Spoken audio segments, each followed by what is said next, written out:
What's up, fam? Extraordinary Life with Elijah, and running tests here at the office. We're filming at the very height of the day. The sun is shining incredibly bright. Oh my goodness, I'm having to focus on not squinting because the sun is coming through a huge diffuser coupled with a Godox DL300 at 100%, just beyond what I can reach, just out of camera frame at 100%. But the beauty of it is that what's in front of you is perfectly exposed with what is behind you, and it's revealing crispy beauty. As I've jumped forward here in 2021, been looking back to see on original vision of what I stated in 2020, getting started with just what God was rumbling, not officially launching Extraordinary Life with Elijah until February 17th of 2020, announcing that I was making a shift, I was going for it in 2020. January 1st, posted that vision video. So looking back over all of 2020 has been so encouraging. Again, past is perfectly exposed to what you're seeing here with my face because of the light being shown on it. So beautiful. Prophetic revelation.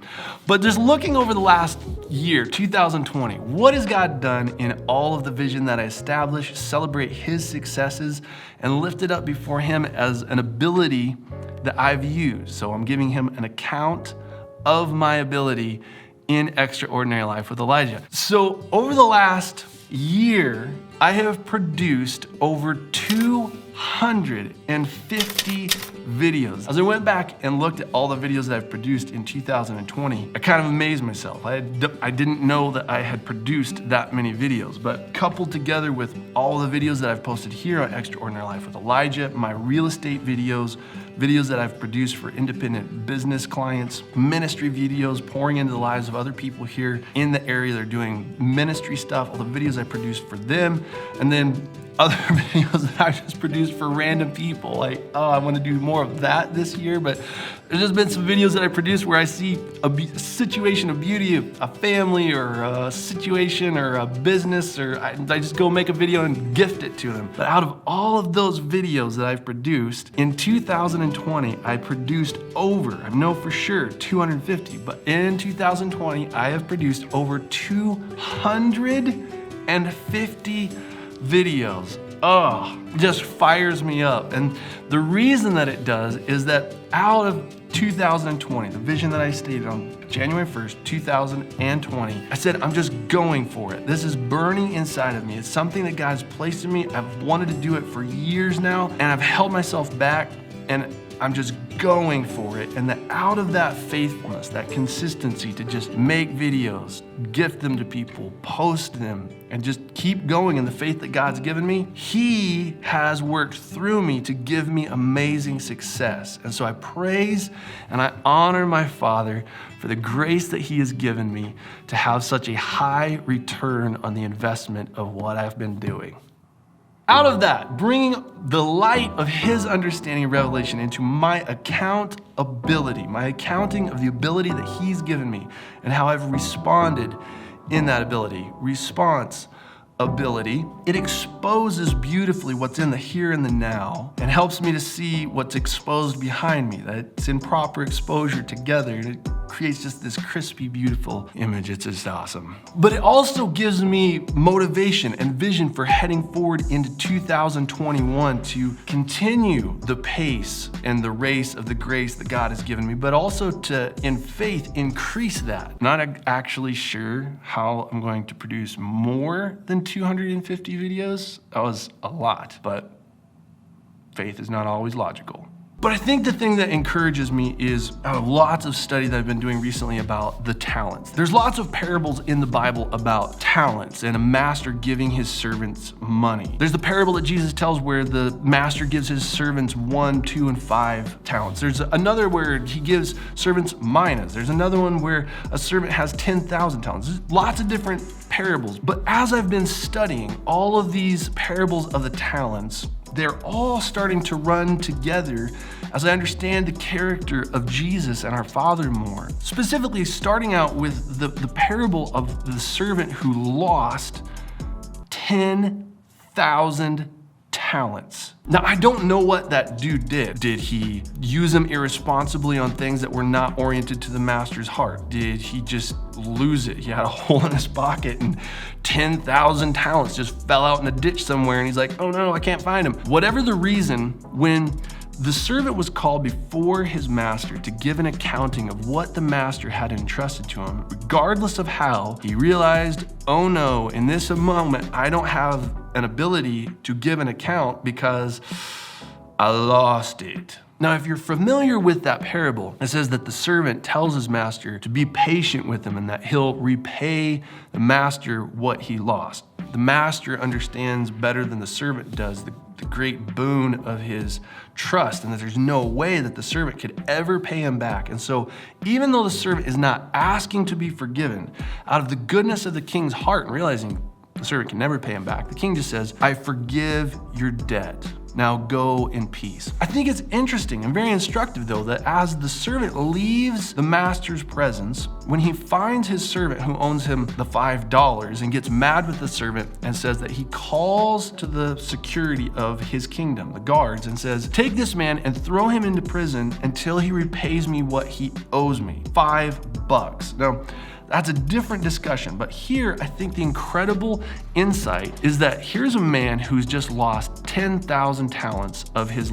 master's money. The master forgives him and then retains the man as an authority. You see, if the king had revoked the man's authority and just said, now you're just a lowly servant and you don't get to serve me anymore, that servant wouldn't have been able to leave the king's presence, call to the authorities, the governing bodies around him, and say, grab that man and put him in prison. So what that tells me is that this man lost 10,000 talents, that he didn't ask for forgiveness from the master, but that the master forgave him the 10,000 talents and retained the man as a recognized authority ruling in his kingdom. Is that incredible or what? Now to that, link that lesson about the character of God to the response of the servant who was given 1 talent to the master when the master comes back to settle accounts with the unfaithful servant. In that parable,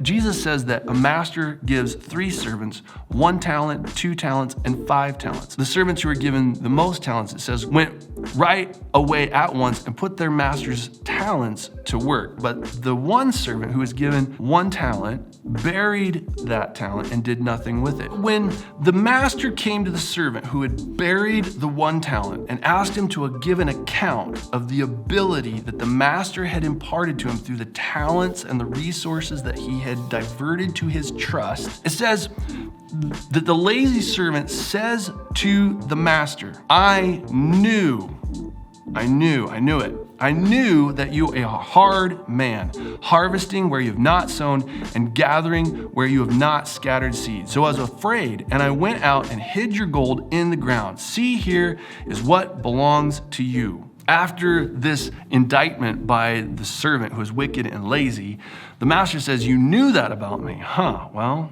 if you really did know that about me and that was true about my character, then you should have been a little bit more proactive in how you spent and invested my money, because now you're going to receive punishment. You see, that was not true of the master's character. The servant gave in to fear rather than resting in the goodness and the grace of his master. What is true about Jesus' character is outlined in John chapter 4. When the disciples come back from having looked for food for Jesus in Samaria, and Jesus is talking with the Samaritan woman at the well, and the disciples come back and say, Rabbi, here is something to eat. But he said to them, I have food to eat that you know nothing about. And the disciples said to each other, could someone have brought him some food? They're not very bright. My food, said Jesus, is to do the will of him who sent me and to finish his work. Don't you have a saying, it's still 4 months until the harvest? I tell you, open your eyes and look at the fields. They are ripe for harvest. Even now, the one who reaps draws a wage and harvests a crop for eternal life, so that the sower and the reaper may be glad together. Thus, the saying, one sows and another reaps is true. I sent you to reap what you have not worked for. Others have done the hard work, and you have reaped the benefits of their labor. You see, that is the character of Jesus. Drag in another parable that the workers who worked through the heat of the day and worked the longest, who agreed to hire on for a denarius, but then the workers that hired on at the very end, that they get paid the wages of the one who worked the hardest, and the ones who worked hardest get all butthurt and mad because the ones who didn't work got paid the same as them. And go read the story, it was an amazing story. But if you put Jesus into that parable, who was the one who worked the hardest and the longest through the heat and the fires of hell for the wages that were agreed to be paid from, the just wages of our Father, but that we came in as lazy, wicked servants who got hired on at the very last and included in the work of the field that Jesus was in, and that we got paid his wages. You see, that was me. I harvested that. And so what's true about the Master is that he has sent us to reap things that we did not work for, where we did not sow seeds, that we go out to gain this massive harvest, this massive wealth on our account, and that we reap the benefits of things that we didn't work for. The character of Jesus is that he is generous. All right, now, as I go back and I look at the vision videos that I posted back at the beginning of 2020, I said, guess what? I don't think simple thoughts. It's good that I knew that about myself and spread that as the vision before you got invested in this series, because I just spun a massive trail of thoughts. Let's sew it all together. We've got the parable of the servant who lost 10,000 talents, but was forgiven by the king when he wasn't even looking for forgiveness, and retained him as an authority. Let that sink in. 10,000 talents lost, forgiven, and retained as an authority. Then we have a servant who was given 1 talent, and that the amount and the size of the talent that he was given didn't seem like what was requisite to what he could accomplish that others had been given that was more. And then finish it out with the fact that Jesus is the one who has worked through the hardest and hottest part of the day, that we have reaped the just wages earned by the labors of Jesus in righteousness. That we have been paid his just reward of righteousness. Wow, pull it all together. As I receive the trust of our Father with the full riches of heaven, through the grace that he has determined to give me, that our Father gives to us in accordance with the measure of faith that we have, that when I look at the trust that I've been given, sometimes I look at it and I think, oh, it's way too small. I look at those around me, they've been given more, they're better positioned, they have 2 talents, you have 5 talents, I just have 1 talent. What can I do with just my 1 measly talent? And I get discouraged through comparison. Comparison robs joy and is a wet blanket on the courage of faith exercise and the authority and the power and the effectual working of God's Spirit to accomplish his work through you. Do not compare your life to others. It robs joy. But then on the other side, that I get my head up my butt because I have this weird perception of who my Father is, that he's a hard man, that he's expecting way more things of my life than I can produce, and that where is he anyway? He's not here to question him. He's been gone a long time and I haven't heard from him, and I don't know what to do with this talent, and it doesn't seem like that much, and man, he's gonna punish me if I do the wrong thing, so I'm just gonna bury this talent in the ground and sit on it because I'm afraid. I'm wicked and lazy, and that there's those things that sneak in to tempt my life. I'm gonna bury it because you're a hard man.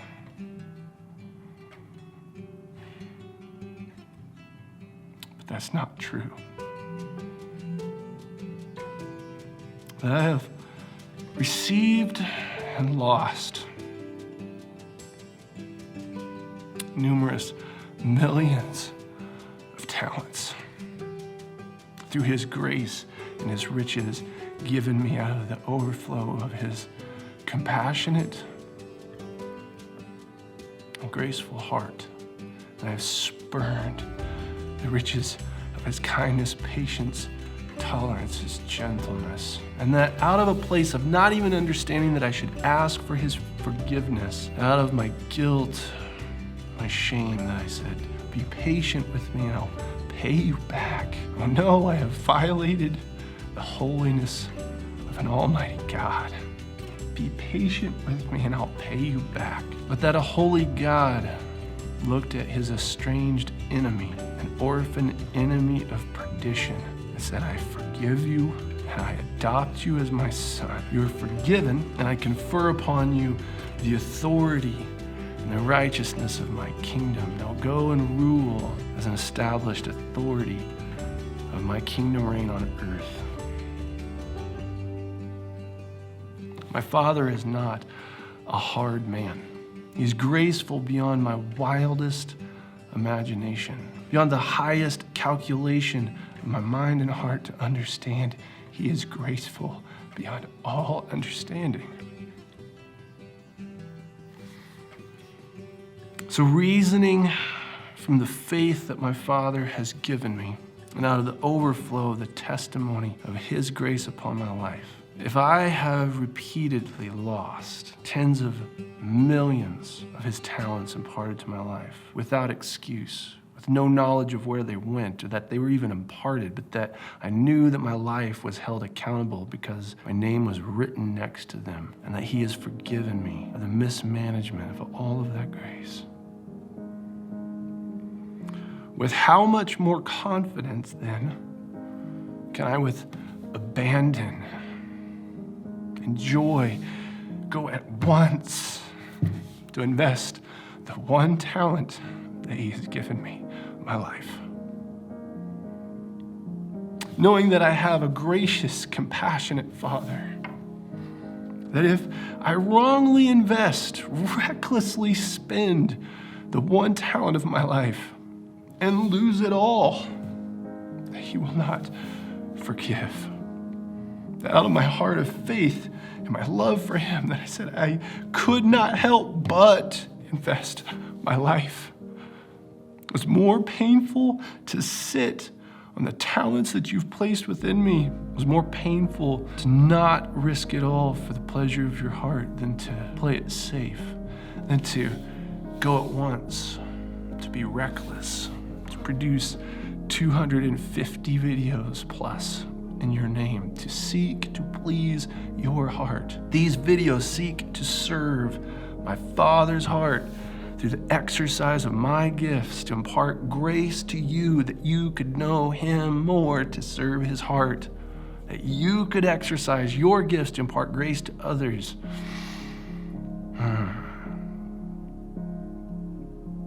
So here at the beginning of 2021, going out and taking stock, what did the exercise of my faith and grace produce over this year?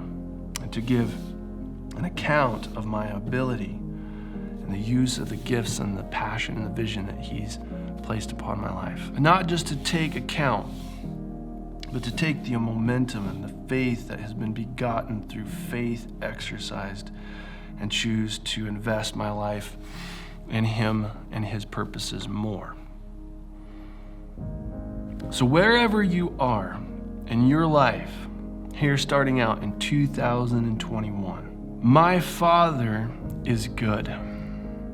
He forgives, he rises to show compassion. He is not a hard man. He is not gathered where he has not sown, and he has not reaped benefit where he has not invested. But he has sent out those to gather in where they have not sown, to reap benefit where they have not labored. That he is gracious, he is generous, and he is kind. And so out of the compassion, out of the generousness of his heart to forgive to the uttermost, I adjure you to go at once and to invest what he has entrusted to you with joy, with intentionality, with great confidence, knowing that even in your failure, you will fall into the hands of a gracious, generous, and forgiving Father. I hope that makes sense. Whew. That's a big one. But I hope that makes sense and it encourages your heart.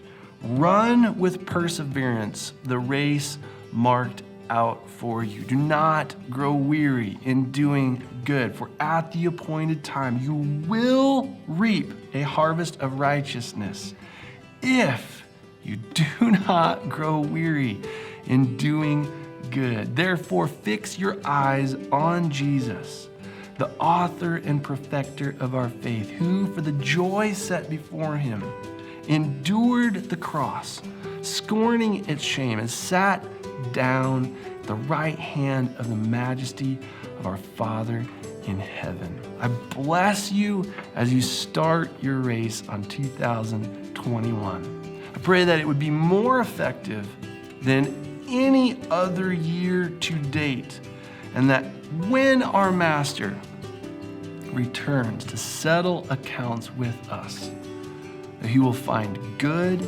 and faithful servants who have multiplied the trust of his life imparted to us for his glory, for his pleasure, and for the honor and goodness of our Father in heaven.